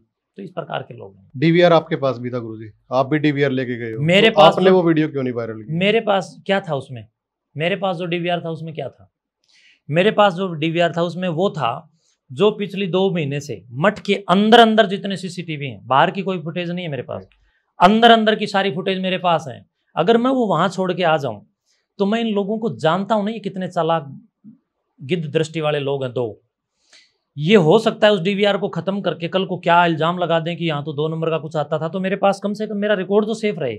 वो रिकॉर्ड मेरे पास सेफ रखा है मैंने, उसमें और वायरल करने वाली कौन सी चीज़ है? और कितना एक्सेस आप वायरल करोगे और किस पॉइंट का करोगे? मेरे से कोई कुछ मांगेगा उस पॉइंट का वायरल कर दूंगा मैं। बताओ क्या मांगना है आपको? जो एंट्री गेट की एंट्री गेट जो है, एंट्री गेट के ऊपर हमारे छोटे कैमरे थे, इनका बड़ा कैमरा था जो भीतर तक मठ को कवर कर रहा था। इल्जाम ये लगा रहे हैं तो वीडियो इनको वायरल करना चाहिए, मैं तो इल्जाम ही नहीं लगा रहा हूँ, वरना मैं कर देता वायरल। ये कहते हैं कि गेट तो बंद था, बाबा जी तो कहीं और से निकले। ये बंद कर रहे हैं, अंदर जिस मकान में मैं रहता था उसकी बात कर रहे हैं। अगर गेट बंद होगा तो इनको असल में क्या है कि समाज को बहकाने वाले लोग ज़्यादा प्रिय पसंद भी हैं। ये लोगों ने बका दिया ना, थोड़ी सी बुद्धि का भी अगर प्रयोग करे कोई आदमी, अगर गेट बंद होगा तो जाएगा कहाँ से? गेट बंद नहीं था, गेट के बाहर ताला लगा करके हम गए हैं और उसी ताले को इन लोगों ने खोला है। बताओ अब, तो ये सब झूठी और मन गढ़ंत बातें हैं। जब ताला खुला तो उसमें बहुत सारा सामान कहेगी, मेकअप का सामान पड़ा है, मीडिया वाले वहां पे दिखाने लग रहे थे कि आलीशान रूम बने हुए हैं, ये चीजें सब आ रही थी। प्रिय बंधुओं, बिल्कुल इन लोगों ने इस प्रकार के इल्जाम लगाए, लेकिन जब खोला उस टाइम जिस पहले यूट्यूबर्स के द्वारा लाइव करके सारा दिखाया गया उसमें कहीं कोई मेकअप का सामान नहीं आया। उसके बाद में जो वीडियो बनी उनमें सिगरेट के पीछे वाले जो सलाइवा बोलते हैं, सलाइवा और अन्य जो ये जो महिलाओं की चीजें हैं वो बड़ी मिली। आखिर है क्या ये मामला? दादा कालापीर मठ में नाथ संप्रदाय के आई पंथ की कुल देवी माँ बिमला भवानी का मंदिर है और वो हमारे गांव में सुखबीर संधू जी हैं, राजबीर संधू जी हैं, उन्हीं के परिवार ने बनवाया था पूरा किसी समय में। उन लोगों ने गांव के लिए बहुत काम किया और इन्हीं लोगों ने उन लोगों के खिलाफ बहुत गलत भी किया जो मेरे खिलाफ कर रहे हैं। उन्होंने उन अच्छे काम करने वाले लोगों को सताने में भी कोई कमी नहीं छोड़ी थी। तो उस मंदिर में बिमला भवानी के यहाँ माता का श्रृंगार लोग चढ़ाते हैं। अब हर मंदिर में ये परंपरा, लोक परंपरा है, कितनों को आप रोकोगे, समझाओगे? कैसे रोक दोगे? लोगों की लोक आस्था है। वो जो टिक्की बिंदी का एक 5, 10, 20 रुपए का कितना का एक पैकेट आता है, उसमें ये सारा सामान होता है। उस सामान के वहाँ कट्टे भरे हुए धरे हैं। किसी ने इन चालबाजी से उठा करके, वहाँ ऊपर कमरा है जिसमें एक कर्मचारी रहता था रात को ऊपर की सुरक्षा के लिए, तो ऊपर वाले कमरे में, उस कर्मचारी के कमरे में वो माता का श्रृंगार डाल दिया। वो श्रृंगार डाल दिया तो उस श्रृंगार को दूसरी वीडियो वाले, पहले वीडियो में कुछ नहीं मिला, दूसरी वीडियो में वो चीजें मिल गई। तो ये सब इन लोगों के अपने करे धरे काले कर्म हैं और इस प्रकार की कोई गतिविधि हुई नहीं। ये सब अनावश्यक रूप से लगाए गए इल्जाम है। बहुत सारे लोग सोशल मीडिया पे भी अनाप शनाप बोल रहे थे आपके बारे में, जैसे बहुत सारे लोग स्वादु बोल रहे थे, बहुत सारे 1-2 लेडीज देख रहा था मैं, गालियां भी दे रही थी। तो वो कैसे आप उनको देखते हो? और ऐसा नहीं होना चाहिए, मैं तो ये कहूँगा। देखिए, भारत में हमारे यहाँ शास्त्रों की बड़ी जबरदस्त मान्यता है। हमारे यहाँ शास्त्र कहता है यत्र नार्यस्तु पूजन्ते रमन्ते तत्र देवता, यानी जहाँ नारियों की पूजा होती है वहाँ देवता निवास करते हैं। पूजा का मतलब ये नहीं है घंटी लेके उनकी आरती करने लग जाओ। पूजा का मतलब है नारियों का सम्मान, नारियों के प्रति पुरुष का आत्यंतिक आत्मीय उत्साह के साथ भावनात्मक और विशेष विकल्पात्मक रूप से कहीं ना कहीं सम्मान की भावनाओं का पोषण होता हो, उस विचार को पूजा का ही एक प्रारूप मानिए। तो जिन स्त्रियों ने, भारत की तो स्त्रियां हमेशा सभ्य रही हैं, लेकिन जिन स्त्रियों ने गालियां दी हैं, अब उनको आप क्या कहेंगे? मैं तो इससे ज़्यादा और कुछ नहीं कहूँगा। जिन्होंने गालियां दी उनका चरित्र कैसा है, चाहे वो पुरुष हों चाहे वो स्त्री हों। जिन लोगों ने मेरे खिलाफ वहाँ पर भोंपू लगा करके भौंकने का काम किया, 2, 4, 5, देखो वैसे तो वो लोग अच्छे लोग भी थे, उनमें बहुत सारे चौरान बगड़ के लगभग कितने सारे लोग बहुत अच्छे आदमी भी हैं, लेकिन कुछ लोग भ्रमित हुए, कुछ हमारे इधर वाले बगड़ के भी भ्रमित हुए, कुछ प्रतिशत। लेकिन जिन्होंने अनावश्यक अपशब्द बोले वो लोग हैं जिन लोगों को मठ की तरफ से व्यक्तिगत स्वार्थों की सिद्धि नहीं हुई, और वो महिलाएं हैं जिन्होंने कभी भी अपने ससुर की, अपने पति की, अपने बच्चों की कोई इज्जत नहीं की। जिनका घर कैसे चलता है वहाँ गांव वाले जानते हैं, मुझे बताने की जरूरत नहीं है, उनका चरित्र गांव राम को पता है। ये भी कहा गया कि लिपस्टिक लगाता है, बल्कि आप इस पे लाइव भी आए थे। देखिए, कहने वाला कौन है, जो जिसने ये बात फैलाई वो व्यक्ति कौन है? वो व्यक्ति है जो अपने आप को कहता है कि मैं खाप का पूर्व प्रधान रहा हूँ। मैं तो गांव रामों से और खाप पंचायतों से भी, और खाप की जितनी अंदर पंचायतें हैं, ग्रामीण पंचायतें, उनसे भी निवेदन करूंगा, ऐसे लोगों को प्रधान मत चुनिए। जो लोग मुझे गिराने में इतने गिर गए कि यूट्यूब पर मेरे जाने के 2 दिन बाद बहनों की गालियां दे करके भी वो प्रधान बोल रहा है। जो अपने आप को काले मुंह वाला प्रधान जो है, वो अपने आप को पता नहीं क्या बोल रहा है, वो काले मुंह वाली बकरी। उसने इतनी गंदी गालियां बकी हैं, माँ बहनों की गालियां, मतलब जो मैं बोल भी नहीं सकता। क्या ये समाज के जिम्मेदार व्यक्ति का काम है? गालियां जो आदमी दे सकता है वो लिपस्टिक क्या, वो तो कुछ और भी कह सकता है। तो जिन लोगों की औकात जीरो है वो कुछ भी कह सकता है। आपने लाइव में एक बात कही जब आप त्याग पत्र देके गए, मुझे गिराने के लिए कितने गिरे। हाँ, मुझे गिराने के लिए कितने गिरे, बिल्कुल गिरे, खूब गिरे, और इतने गिरे कि वो शायद उठ भी नहीं सकेंगे। मैंने जो मठ का त्याग पत्र दिया, इससे मेरा नुकसान नहीं हुआ है, उस पूरे क्षेत्र की और आसपास के लोगों की आने वाली पीढ़ी के लिए जो मैं वहाँ यूनिवर्सिटी बनाने जा रहा था। मैंने बहुत सारे बड़े बड़े लोगों से संपर्क किया हुआ था, बहुत सारे लोग मेरे संपर्क में थे, और हम लोगों की अब अगली ये विचार था कि स्टेडियम बनते ही उसकी एक दीवार के उधर हम लोग हॉस्पिटल का निर्माण करेंगे, गुरुकुल का निर्माण करेंगे, यूनिवर्सिटी का निर्माण करेंगे। और हम अपने मठ की भूमि में दादा कालापीर जी महाराज और सिद्ध लधाई नाथ जी महाराज के नाम से तमाम प्रकार के इंस्टीट्यूट खड़े करने वाले थे। उन इंस्टीट्यूट खुलने से, उन संस्थानों के विकसित होने से फायदा किसका होता? आसपास के क्षेत्र का होता। कोई वहाँ गोलगप्पे की रेहड़ी लगाता, कोई वहाँ टिश्यू बेचता, कोई वहाँ पार्क में काम करता, कोई पेड़ों में काम करता, कोई वहाँ सफाई के लिए कर्मचारी काम करते, कोई डॉक्टर बनते, कोई वहाँ पता नहीं कितने प्रकार की सुविधाएं। और गांव में अगर किसी को कोई गर्भवती महिला है, कोई और अचानक एक्सीडेंट है, कोई और आजकल पॉइजन की भी दिक्कत है, तो उनको ज़्यादा दूर जाना ना पड़े, जब तक हिसार पहुँचते हैं तब तक तो डेड। तो गांव में लोगों को मैं स्वर्णिम सुविधा दे रहा था। उन सुविधाओं को इस क्षेत्र से वंचित अगर किसी ने किया तो इन 2 धरनावीर और मदिरावीर ने किया है।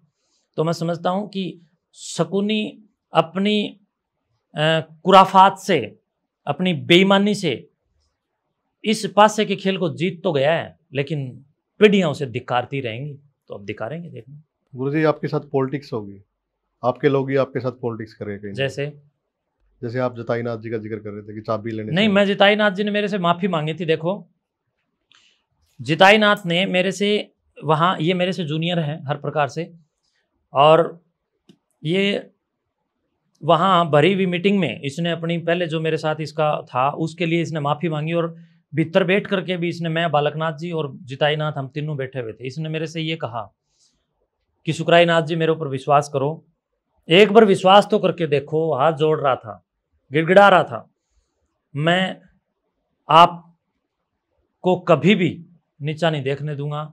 जिताई नाथ बार बार मेरे से ये कह रहा था कि मेरी पिछली गलतियों को माफ़ कर दो, मेरे पर भरोसा करके देखो, आगे आपके भरोसे पर खड़ा रहूँगा।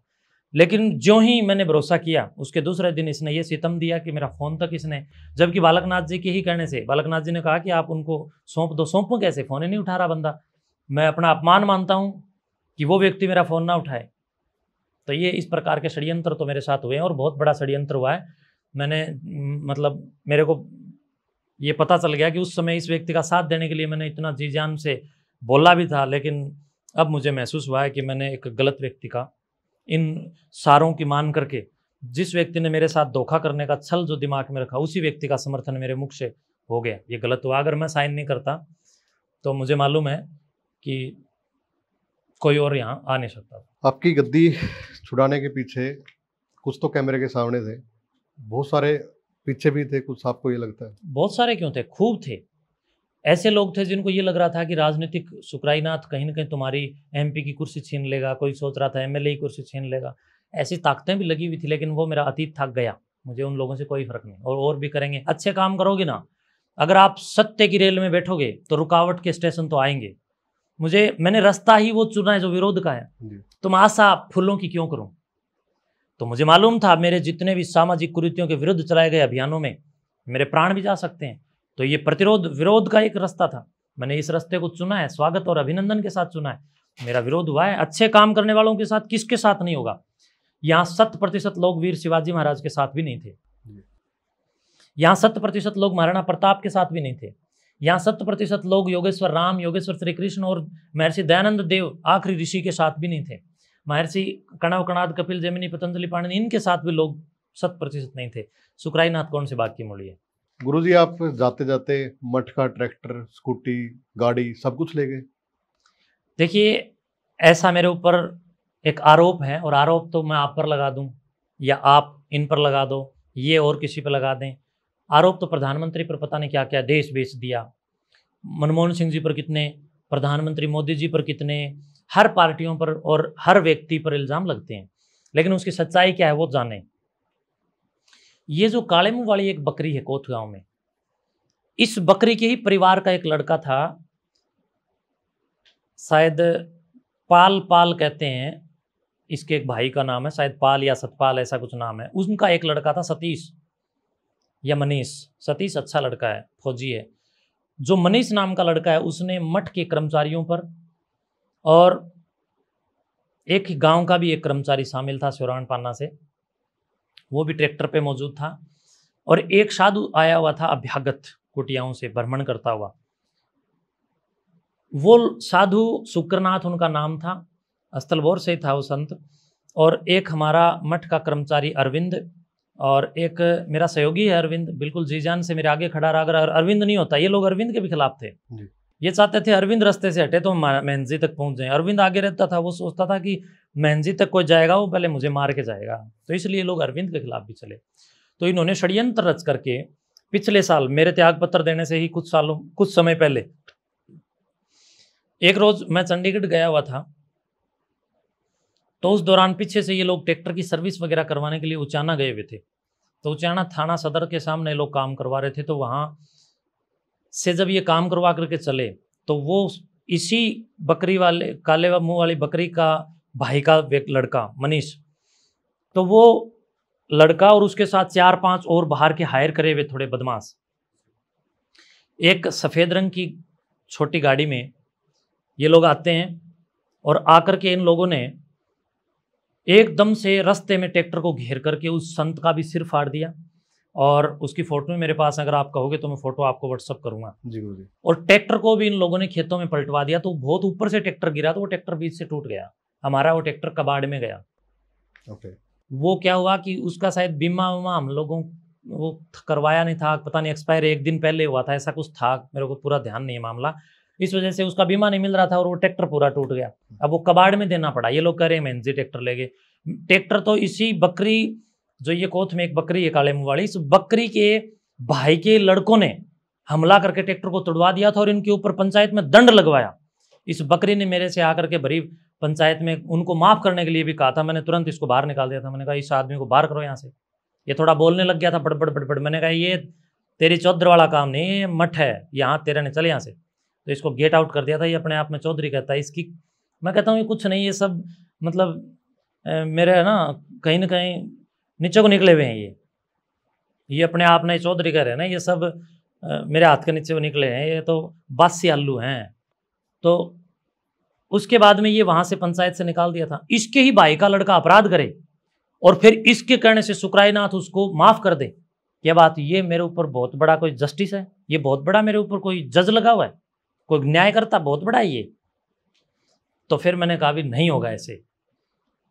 ट्रैक्टर इन जो अपने आप को तथाकथित ये प्रधान बना घूम रहा है, इसी के परिवार वालों की वजह से टूट गया और वो कबाड़ में गया।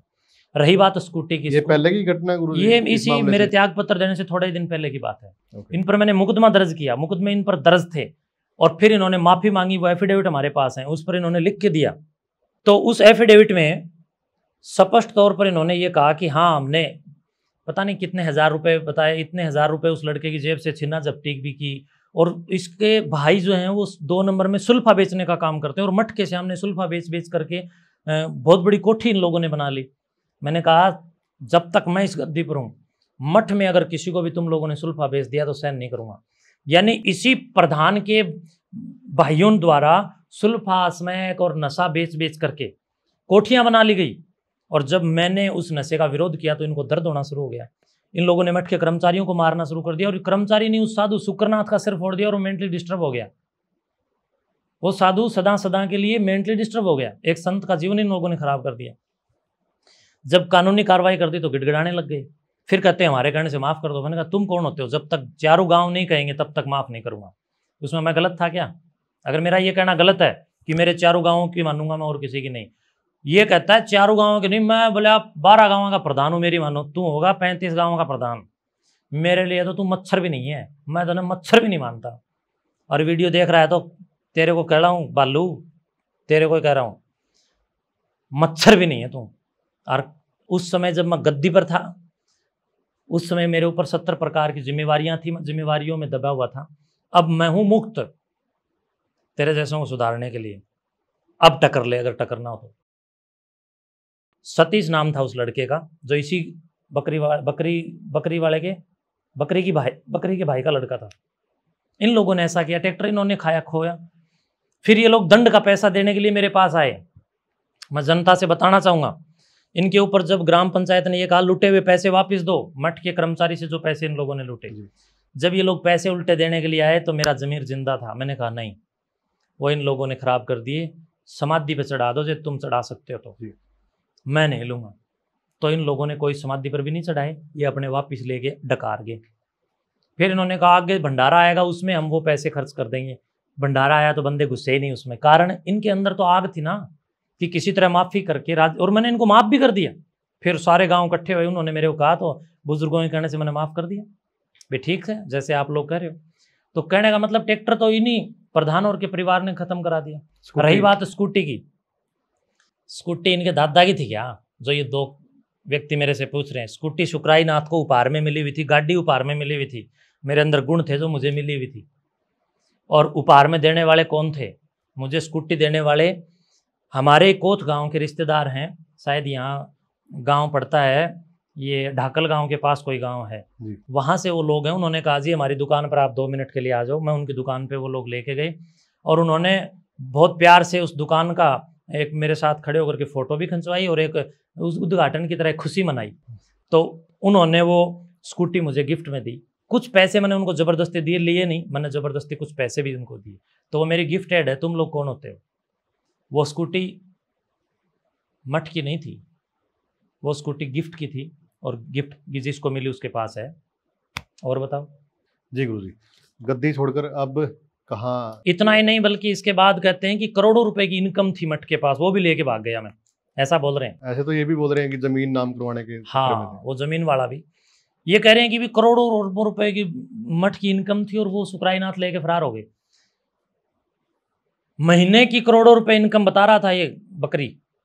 तो मैं उस बकरी से कहना चाहता हूं, बकरी तू उस समय बक रही, आज ये जो बकरी है उस समय ये थी बक रही। और ये क्या बक रही? उस समय ये बक रही कि सुकराईनाथ इस मठ में करोड़ों रुपए का महीने का चढ़ावा आता है, इतने 2 करोड़ रुपए खेत का आता है। तो ये मेरे को 3 महीने के आसपास हो गए छोड़े। तो अगर 1 महीने के 2 करोड़ भी मान लो तो 3 महीने में 6 करोड़ रुपए तो इनके पास आगे होंगे। तो उन 6 करोड़ रुपए को लगा के गांव में जो मकान गिर रहे हैं लोगों के, गरीबों के, वो बनवा दो तुम। इसका मतलब इन लोगों के दावों में कोई सच्चाई नहीं थी। इन्होंने झूठे आरोप लगाए। एक अच्छे काम करने वाले व्यक्ति के हौसले को तोड़ने का इन्होंने प्रयास किया, लेकिन वो हौसला जिंदा है। हरियाणा में हम बहुत जल्दी बहुत बड़े स्तर पर काम करने वाले हैं। रोक सके हो तो रोक लेना। हम बहुत अच्छे अच्छे काम करने वाले हैं और खुल के काम करेंगे, मजा भी अब आएगा। मेरे को भी जीवन का पता अब चले। जब मैं गद्दी की जिम्मेवारियों में बंधा हुआ था तो मेरी बड़ी मजबूरियां थी। अब मैं मुक्त होकर के जब लगा हूं खुला, अब मुझे पता चला है कि यार उस बर्डन से निकल के आया हूं तो मैं कितना खुल करके काम कर रहा हूं। और अब आओ करो बराबरी। बिना गद्दी के भी हरियाणा प्रदेश में मेरे मिशन जारी रहेंगे और हम बड़े स्तर पर अभी बहुत जल्दी एक ऐसी प्रतियोगिता करने जा रहे हैं जिसको सुनकर शायद आप लोगों के फिर कीड़े पैदा हो जाएं। लेकिन आपके कीड़े मारने की दवाई अब मेरी जेब में, अब मैं स्वतंत्र हूँ। आओ टकरो, कोई दिक्कत नहीं। जी गुरुजी, जमीन वाला मामला था, नाम जमीन वाला इन लोगों ने मेरे ऊपर आरोप लगाया कि जमीन नाम करवा रहे, जमीन नाम करवा रहे, जमीन नाम करवा रहे। भोली जनता थी, भ्रमित होगी। प्रिय बंधुओं, मैं आज ऑन कैमरा आप लोगों को वचन देता हूं कि जमीन वाला मामला क्या था वो सच बता करके।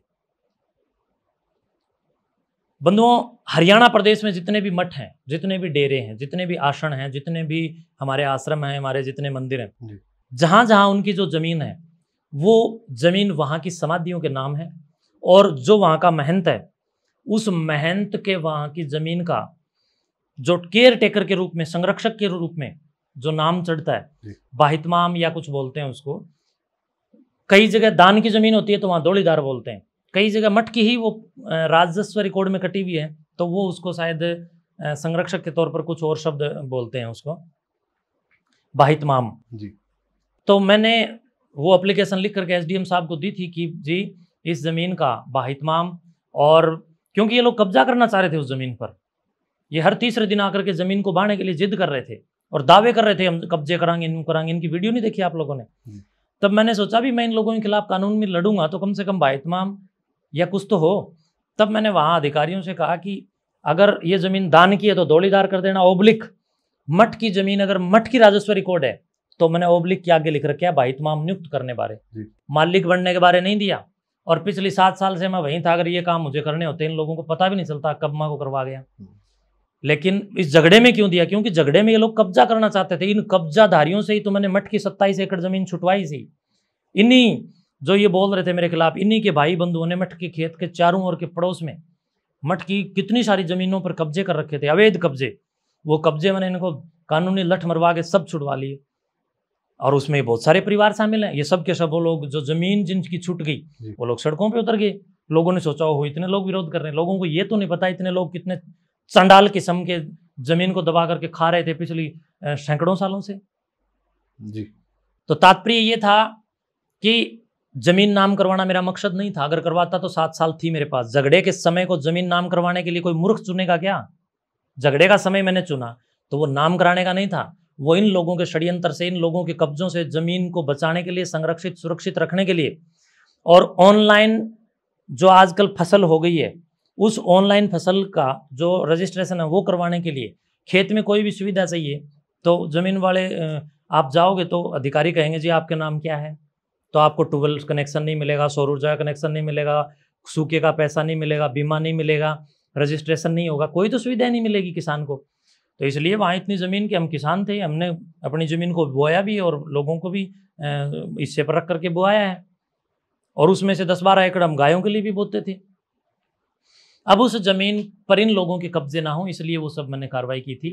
और मेरा कोई वो नहीं था, और मैं टायर लगा के कहीं लेके नहीं जा रहा था। आजकल आपकी फ़ोटोज़ वीडियो देख रहे हैं, आप पहाड़ों में कहीं जो अपना जीवन व्यतीत कर रहे हैं, बच्चों को शिक्षा दे रहे हैं। आज हरियाणा में आए हैं आप पहली बार। देखो ऐसा है, मैंने यहाँ से त्यागपत्र दिया।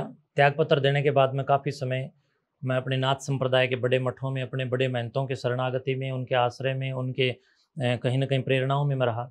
उसके बाद में उन्हीं की आशीर्वाद से, उन्हीं की प्रेरणा से, उन्हीं की कहीं ना कहीं मार्गदर्शन में मैंने आईआईटी बॉम्बे और आईआईटी कानपुर के स्टूडेंट्स मेरे साथ थे, कुछ वैज्ञानिक।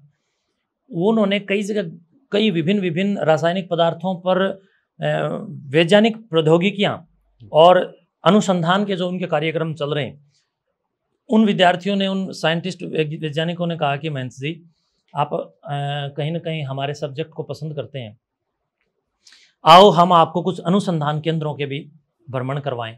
तो मैं कुछ समय तो अब जैसे ग्रेफाइट आदि के बारे में, फास्फोरस के बारे में, नौसादर के बारे में, पोटेशियम के बारे में, परमैंगनेट के बारे में, लाल दवा जिसको ब्लीचिंग पाउडर बोलते हैं उसके बारे में, इसके साथ साथ ग्लिसरीन के बारे में, ऐसे बहुत सारे जो रसायन शास्त्र के रसायन हैं, उन रसायनों पर जो रिसर्च हो रहे हैं उनको कहीं ना कहीं मैं अनुगमन करने के लिए, उनको अंदर सहभाग रख करके उनके बारे में सीखने के लिए खुद को विद्यार्थी के रूप में लेकर के मैं उधर रहा।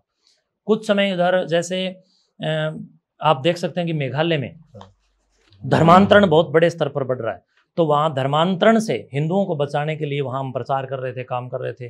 कुछ गुरुकुलों के अंदर विद्यार्थियों को काफ़ी दिन तक मैंने विद्या के साथ संस्तुत करने के लिए उनकी कक्षाएं ली और निरंतर उनको अध्ययन अध्यापन करवाया। और भारतीय संस्कृति की समिधा, भारतीय संस्कृति की मेधा, भारतीय संस्कृति की प्रज्ञा और भारतीय संस्कृति के प्रांजल में उन विद्यार्थियों को आहूत करने के लिए, उनको अपने भारत की आत्मा से जोड़ने के लिए, शास्त्रीयता से जोड़ने के लिए, राष्ट्रीयता से जोड़ने के लिए, अनन्य साधना से जोड़ने के लिए हम अपना अनवरत कार्य कर रहे थे। और अभी मैं भारत भ्रमण की यात्रा पे रहूँगा कुछ दिन और, उसके बाद कुछ बड़ा धमाका हम करेंगे।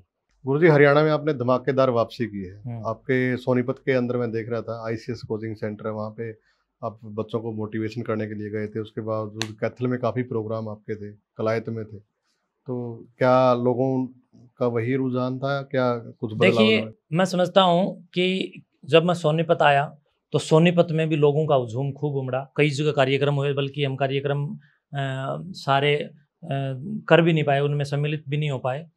और जब मैं कैथल आया तो यहाँ पर भी लोग जनसमूह सड़कों पर उतरा, और कलायत आया तो यहाँ पर भी ये हाल था।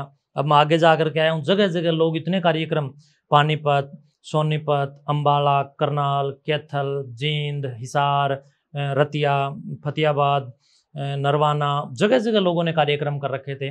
कहीं 200 आदमी हैं, कहीं 500 आदमी हैं, कहीं 1000 आदमी हैं।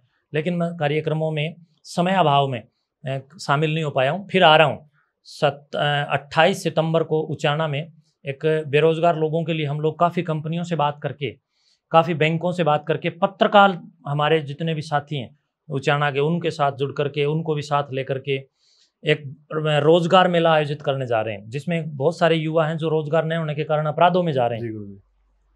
उनको अपराधों से वंचित और बचाने के लिए, अपराधों से दूर ले जाने के लिए रोजगार मेले का आयोजन कर रहे हैं। उसमें मैं उपस्थित रहूंगा। किसी कंपनी का सीईओ होगा, किसी का हेड होगा, बहुत सारे अधिकारी वहां पर होंगे और बच्चों के इंटरव्यू लेंगे और आपकी योग्यता के अनुसार वहां पर उन बच्चों को नौकरी देंगे। तो उस कार्यक्रम में मुख्य अतिथि के रूप में मैं उपस्थित रहूंगा। जी। तो मैं आया हूँ, मैंने देखा है कि हरियाणा में पहले से भी ज़्यादा जोश मेरे साथ, प्यार के साथ खड़ा है और हम लोग काम करेंगे, बड़े स्तर पर करेंगे। योगी आदित्यनाथ जी की बात करें, जो यूपी के मुख्यमंत्री जी भी हैं, तो उनके साथ भी आपके अच्छे संबंध बताए जाते हैं, तो मिल के आए अभी? देखिए, योगी जी के पास मैं यहाँ से जाने के बाद कई दिन रहा। योगी जी के मार्गदर्शन में ही मैं चल रहा हूँ। पहले भी मैं उन्हीं के मार्गदर्शन में चला, लेकिन मैं कभी भी राजनीतिक रूप से उनके साथ नहीं जुड़ा हूँ, बल्कि वो मेरे अभिभावक हैं।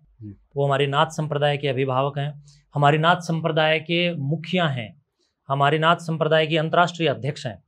बाकी और तो सारे जितने भी हैं वो सब उनके सामने छोटे छोटे पंच हैं जी। मुख्य सरपंच तो हमारे श्री पूज्य, परम आदरणीय और अनंत श्री से विभूषित, प्रातः स्मरणीय और गोरक्षपीठाधीश्वर, उत्तर प्रदेश के उत्तम प्रदेश बना करके सूर्योदय के रूप में उभरे आदित्य यानी सूर्य, योगी आदित्यनाथ जी महाराज, उनके मार्गदर्शन में मेरा जीवन चला भी है और उनको मैं अभिभावक के रूप में मानता हूँ, संरक्षक के रूप में मानता हूँ, गुरु के रूप में भी मैं उनको देखता हूँ। क्योंकि मेरे गुरुजी ने भी मुझे यही शिक्षा दी कि बेटे, जब योगी जी एमपी थे तब से ही परम पूज्य महंत श्री नंदाई नाथ जी महाराज, जो कोथ गद्दी पर मेरे से पहले विराजमान थे, और परम पूज्य डॉक्टर महंत श्री चेताई नाथ जी महाराज, इन दोनों गुरुओं ने मुझे शिक्षा दीक्षा दी और इन्होंने मुझे योगी जी के साथ सानिध्य में जोड़ा।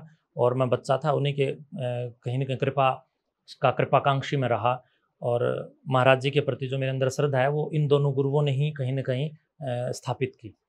गुरुजी, कुछ रैपिड फायर सवाल है, बताओ। सबसे अगर मुश्किल पल रहा वो क्या था, गद्दी संभालना या गद्दी छोड़ना? ना तो गद्दी संभालना मुश्किल था और ना गद्दी छोड़ना मुश्किल था। दोनों ही मेरे लिए मुश्किल नहीं थे, क्योंकि गद्दी मैंने संभाली, लोगों ने जबरदस्ती मुझे गद्दी पर बिठाया।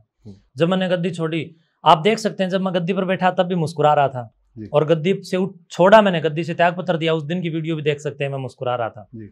हंसते हंसते स्वीकार तो हंसते हंसते त्याग, क्या फर्क पड़ता है। गुरुजी, अगर आपको फिर से मौका मिले, महंत बनेंगे या फिर साधारण योगी जीवन? नहीं, देखिए, बनना जो चाहता है वो कभी कुछ नहीं बन सकता। और हम तो नाथ संप्रदाय के एक छोटे से सिपाही हैं, नाथ संप्रदाय के कार्यकर्ता हैं छोटे से। जहाँ नाथ संप्रदाय जो सेवा का अवसर देगी वो हमें करना भी पड़ेगा, और हम उसके लिए कहीं ना कहीं बाध्य भी हैं कि नाथ संप्रदाय जो आदेश दे उसका पालन करें, हम करें। चाहे मुझे किचड़ साफ करने के लिए नाथ संप्रदाय कहेगी तो मैं करूँगा। आपकी फेवरेट किताब? वैदिक विश्व राष्ट्र का इतिहास, पुरुषोत्तम नागेश के द्वारा लिखी हुई है। किताब पूछी आपने तो मैं किताब बता रहा हूँ, शास्त्र पूछोगे तो मैं कुछ और बताता हूँ। तो वैदिक विश्व राष्ट्र का इतिहास जो पुस्तक है वो पुरुषोत्तम नागेश के द्वारा लिखी हुई है, और ये पुस्तक लगभग 6 भाग में है। और ये पुस्तक जिसने नहीं पढ़ी, मैं उसको ये मानता हूँ कि वो राष्ट्रीयता की अनन्य साधना से वंचित है। जी, एक शब्द में नाथ संप्रदाय आपके लिए क्या है? माँ। सबसे ज्यादा प्रेरणा आपको किस महंत या फिर संत से मिली है? गुरु गोरक्षनाथ जी महाराज और मेरे पूज्य गुरुदेव महंत श्री डॉक्टर चेताई नाथ जी महाराज। और ब्रह्मलीन महंत श्री नंदाई नाथ जी महाराज, जिन्होंने मुझे सांख्य योग दर्शन पढ़ाया। योगी आदित्यनाथ जी से मुलाकात की कोई यादगार बात? हाँ, योगी जी से मैं वैसे तो मिलता ही रहता हूँ। जब भी महाराज जी बुलाते हैं, फ़ोन कर लेते हैं। कई भी बार वो बच्चे हैं हम उनके, तो वो फ़ोन कर लेते हैं कई बार, या फिर हम कर लेते हैं। तो जब भी उनको समय होता है हम चले जाते हैं, वो बुला लेते हैं जी। और वो बैठ करके बहुत, बल्कि कहते हैं कि एक लड्डू मेरी तरफ से खाइए, बल्कि अपने हाथ से भी थाली में लड्डू रख देते हैं। मैं तो छोड़ो, मैं तो उनका बहुत एक प्रिय संतों में से हूँ। आम कोई साधु भी है तो उसको भी अपने हाथ से खिलाने का शौक रखते हैं, आम बच्चों को भी। तो मैं समझता हूँ कि एक बार हम लोग बैठे हुए थे, तो मैंने महाराज जी से बातों बातों में कहा, मैंने कहा महाराज जी आप थोड़े से दिन के लिए, जब खट्टर साहब पर रोड़ा हुआ था कि खट्टर साहब को हटाएंगे हटाएंगे हटाएंगे, जबकि खट्टर साहब कहीं ना कहीं बेहतर प्रशासक के रूप में काम कर रहे थे, इसमें कोई शक नहीं है। सबको सिस्टम शानदार चला रखा था उन्होंने। भाई मैं मानता हूँ 100% तो गुण किसी में भी नहीं हो सकते, लेकिन देखो खट्टर साहब भी कम नहीं थे, बहुत अच्छा प्रशासक के रूप में उन्होंने काम किया। तो उस समय मैंने एक बार वैसे मजाक मजाक में कहा, मैंने कहा महाराज जी 2 महीने के लिए हरियाणा के मुख्यमंत्री बन जाओ। जब हंस के बोले एकदम से, बोला नहीं नहीं नहीं नहीं नहीं, अरे हम अपना काम कर रहे हैं, हरियाणा अपना काम कर रहा है। तो मतलब इतने मजाक भी इस प्रकार के करते हैं। जी। एक चीज़ जो समाज से तुरंत खत्म होनी चाहिए? एक नहीं है, कई सारी चीज़ें हैं, लेकिन नशा और असामाजिक कुरीति उनमें से एक है जो तुरंत खत्म होने चाहिए। अगर आप संत न होते तो क्या होते? अगर मैं संत नहीं होता तो मैं कुछ नहीं होता, मैं होता ही नहीं, जन्म ही नहीं होता मेरा। समाज में आपको ज़्यादा प्यार मिला या विरोध? समाज, देखिए जहाँ प्यार ज़्यादा मिलता है तो ये समझ लीजिए कि हो सकता है आपके द्वारा भकाए गए लोग प्यार देते हैं, लेकिन जहाँ विरोध हो रहा है तो ये समझिए आप 100% काम कर रहे हैं। तो मैंने तो विरोध से बहुत कुछ सीखा है, 100% काम करके मैंने खुशी महसूस की है। जी।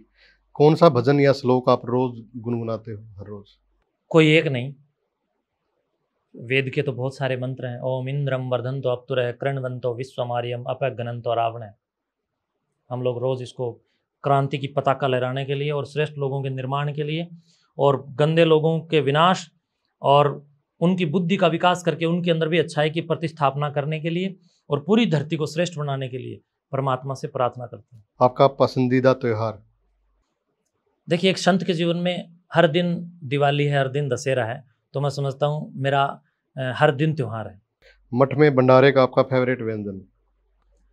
देखिए, भंडारा जिस काव्य का नाम है उसके अंदर तो चाहे आपको एक सूखी रोटी भी मिल जाए, उससे फेवरेट कुछ नहीं, जिसका नाम भंडारा है। तो मैं समझता हूँ व्यंजन के अंदर मैं आसक्त नहीं हूँ, बल्कि अभिव्यंजनाओं में और व्यंजनाओं में, वर्ण में और व्यंजन में मैं ज़्यादा आस्था रखता हूँ। यानी खाने के व्यंजन से बढ़िया वर्ण व्यंजन की तरफ ज़्यादा समाज को ले जाने के लिए मैं विचार रखता हूँ। गुरुजी, विवाद के समय गांव की पंचायत मुश्किल लगी, अदालत की पेशी? ना, कोई अदालत की पेशी नहीं हुई। मैं अदालत की पेशी, मेरे कोई इन्होंने केस थोड़ी ना किया आज इस प्रकार का जिससे मुझे अदालत में जाना पड़े। ना तो इल्ज़ामात लगाए, वो इनके खारिज हो गए, पुलिस ने खारिज कर दिए, बहुत सारे इन्होंने एप्लीकेशन मेरे खिलाफ दी। और दूसरा आपने क्या कहा? गांव की पंचायत।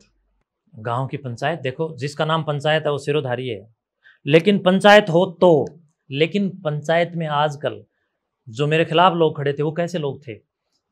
5-7 ऐसे लोग मेरे खिलाफ थे बस, जो अपने आप में पंचायती कह रहे थे, एक एक पौवे में बिकने वाले लोग थे। क्या मुश्किल करेंगे वो? मेरा जूता भी नहीं दबता उन लोगों से कभी, उनकी कोई, मैं कहता हूँ मतलब उन लोगों की कभी इतनी हिम्मत नहीं है मेरे सामने खड़े होकर के बात भी कर ले, तो वो क्या मुश्किल करेंगे? कुछ नहीं, जिनका ज़मीर जीरो, शाम को जो पी करके शराब पड़े हैं और इस प्रकार के लोग अपने आप को समाज के ठेकेदार कहते हैं, कोई मुश्किल नहीं है मेरे लिए तो बल्कि उन लोगों ने और रास्ता आसान और कर दिया। अब मैं खुले तौर पर काम कर रहा हूँ और अब मेरे को रोक भी नहीं सकते।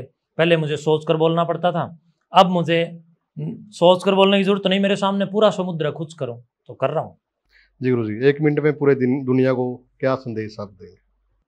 वसुदेव कुटुंबकम, संपूर्ण पृथ्वी मेरा परिवार है और मैं सारी दुनिया को ये संदेश दूंगा कि अपने बच्चों को वेदों, शास्त्रों, उपनिषदों, दर्शनों और व्याकरण शास्त्रों के साथ जोड़ करके एक सभ्य समाज की स्थापना करके शिक्षकों के महत्व को आगे बढ़ाते हुए कहीं ना कहीं एक अच्छे नागरिक बनने के लिए हमेशा संघर्ष में रहें। चाहे दुनिया आपका कितना विरोध करे, आपको अपने कार्यों से पीछे नहीं हटना, बल्कि आगे ही बढ़ते रहना है। मैं और भी आगे बढ़ूंगा और आगे काम करूंगा। इस प्रकार की हर व्यक्ति की, हर बच्चे की, हर युवा की एक संकल्प शक्ति होनी चाहिए और वो मेरी भी है और मैं आपकी भी चाहता हूँ।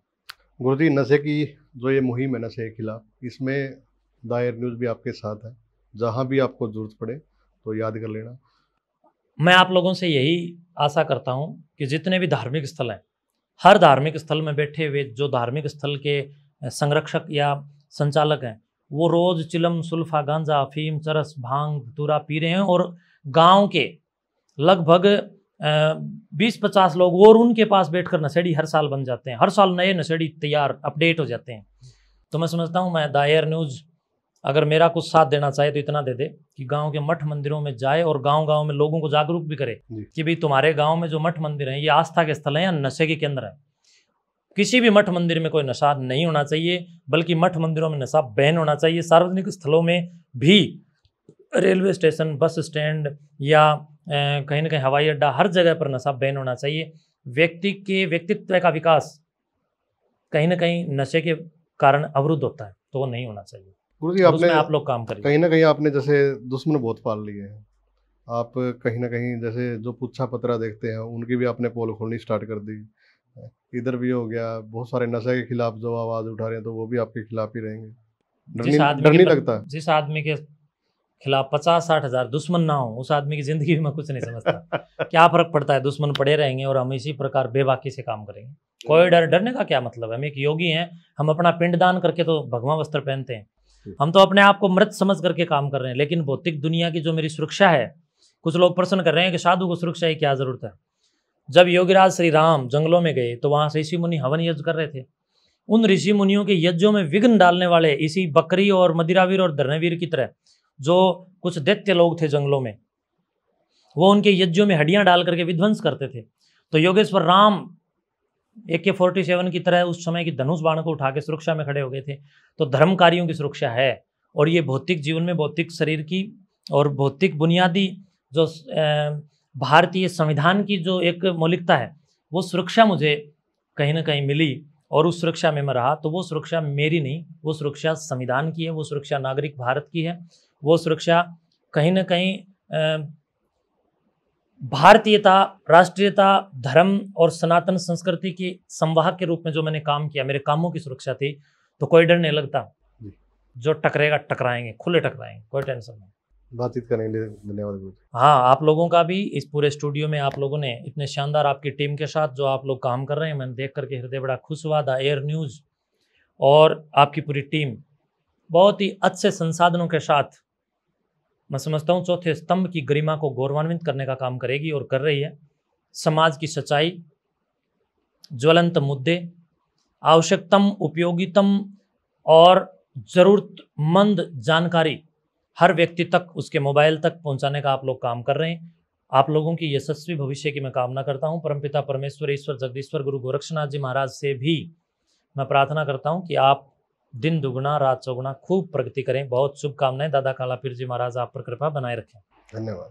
तो वीडियो को ज़्यादा से ज़्यादा आप लोग शेयर करें। और गुरुजी ने बहुत सारी बातें की, तो इस जो पॉडकास्ट है सीखने को भी बहुत कुछ मिलेगा इससे। आप कमेंट के माध्यम से अपनी राय भी जरूर दें और गुरुजी के जो प्रोग्राम हैं उनमें भी हिस्सा जरूर लें। धन्यवाद।